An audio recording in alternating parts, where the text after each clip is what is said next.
ఆంధ్రప్రదేశ్ స్థానిక సంస్థల ఎమ్మెల్సీ ఎన్నికల్లో వైసీపీ ప్రభంజనం సృష్టించింది. పశ్చిమ గోదావరి జిల్లాలో జరిగిన స్థానిక సంస్థల ఎమ్మెల్సీ ఎన్నికల్లో వైసీపీ అభ్యర్థులు విజయం సాధించారు. కవరు శ్రీనివాస్, వంకా రవీంద్రనాథ్ గెలుపొందారు. కవరు శ్రీనివాస్కు 481 ఓట్లు రాగా వంకా రవీంద్రనాథ్కు 460 ఓట్లు దక్కాయి.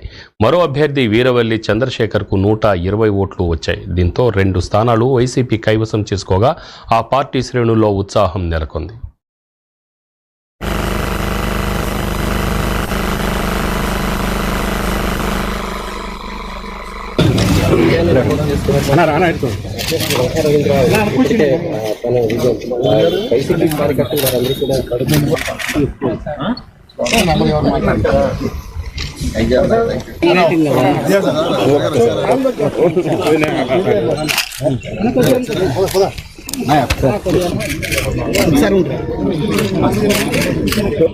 జగన్మోహన్ రెడ్డి గారు నాయకత్వం